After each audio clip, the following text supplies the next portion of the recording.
আসসালামু আলাইকুম আপন মানুষজন অনলি কুকিং রেসিপিস চ্যানেলে সকলরে জানাই স্বাগতম। আজকে আমি আপনারা লাগি নিয়ে এসেছি সবে বরাত স্পেশাল খুবই মজাদার একটা সেমাইয়ের হালুয়া রেসিপি। এই সেমাইয়ের হালুয়াটা বানানি খুব সহজ আর দেখতে তো অসাধারণ লাগে আর খাইতে তার চেয়ে আরও বেশি মজা লাগে। তো আমি কিলাহান বানাইছি আজকের এই সহজ সুন্দর রেসিপিটা দেখতে হইলে প্রথম থেকে শেষ পর্যন্ত পুরো ভিডিওটা দেখবার, যদি ভালো লাগে একটা লাইক দেওয়ার অনুরোধ রইল। প্রথমে আমি চুলার উপরে একটা প্যান বইয়ে নিছি আর প্যানটা কিছুটা গরম হইয়া আইলে দিলাইরাম 1 চা চামচ ঘিটার একটু নাড়াচাড়া করিয়া খুব বালাটিকে গলাইয়া নিলাম। আর ঘির পরিবর্তে চাইলে এইখানেও সয়াবিন তেলও দিতে পারেন।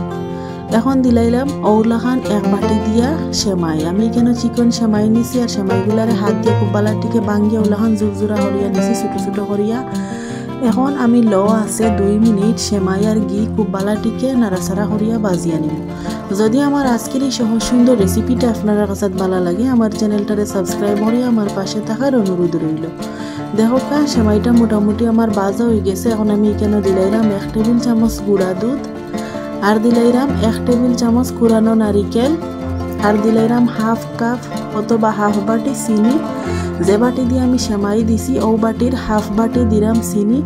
আপনারা চাইলে মিষ্টির পরিমাণ কম অথবা আরও একটু বাড়াইয়াও নিতে পারেন, তবে 1 বাটি সেমাইর লাগি 1/2 বাটি চিনি একদম পারফেক্ট। এখন শুকনো উপকরণগুলোরে আবারও খুব বালাটিকে নাড়াচাড়া করিয়া মিশাইয়া নিলাম আর হালকা একটু বাজিয়ে নিব। যারা যারা নতুন আজকে প্রথম আমার ভিডিও দেখছেন আর আমার চ্যানেলটারে এখনো সাবস্ক্রাইব করছেন না, চ্যানেলটারে সাবস্ক্রাইব করিয়া আমার পাশে থাকার অনুরোধ রইল। আর যারা সবসময় আছেন তারা অনেক অনেক ধন্যবাদ জানাই।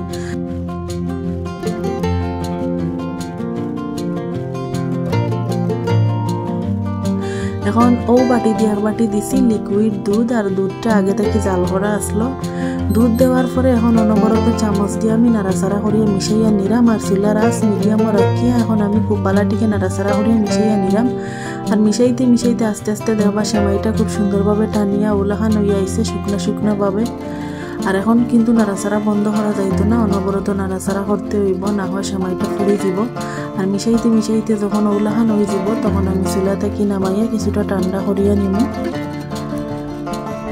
এখন আমি ওলাখান একটা স্টিলের বাটি নিছি ছোটো। আপনারা চাইলে যে কোনো ধরনের আপনার পছন্দ মতো বাটি অথবা ক্রক নিতে পারেন সেট করার লাগি। আর বাটির মাঝে কিছুটা ঘিয়ে লাগাইয়া নিছি। আর এখন ডেকোরেশনের লাগি দিলাই আমি কেন কিছুটা আমি কুরানো নারিকেল, এরপরে যে সেমাইটা অথবা যে হালুয়াটা আমি রেডি করিয়া রাখছি ওখান থেকে কিছুটা হালুয়া আমি বাটির মাঝে দিলাইলাম। দিয়া আমি আলতোভাবে চামচ দিয়ে ওলাখান একটু চাপ দিয়ে নিলাম যাতে বাটিটার খুব সুন্দর একটা ডিজাইন হালুয়ার মাঝে উঠে দেখতে আর সুন্দর লাগে। আর এই হালুয়া অথবা ডেজার্টটা আপনারা চাইলে বাসাত হঠাৎ করে মেহমান আইলে বানাইয়া পরিবেশন করতে পারেন, দেখতে অনেকটা সুন্দর লাগে আর খুব সহজে কিন্তু কম ঝামেলায় বানানিয়ে যায়। এরপরে বাটির মাঝে ওলাখান হাত দিয়ে একটু চাপ দিলে দেবা খুব সুন্দরভাবে কুলিয়ে আইব। একটা একটা করিয়া আমি সবগুলা হালুয়া রেডি করিয়া নিছি। আর এই হালুয়াগুলা আমি একটু বড় সাইজের করিয়া বানাইয়া নিছি। আপনারা চাইলে আরো ছোট ছোট হালুয়া বানাইতে পারেন অথবা ডেজার্ট হিসাবে বানাইয়া খাইতে পারেন। এখন একটা হালুয়া আমি সামনে থেকে দেখাইলাম, দেখো দেখতে অনেকটা সুন্দর লাগে পাপা পিঠার মতো, আর খাইতে তো তার চেয়ে বেশি ভালো লাগে। তো কিলাখান লাগলো আজকের এই রেসিপিটা কমেন্ট করে জানাই।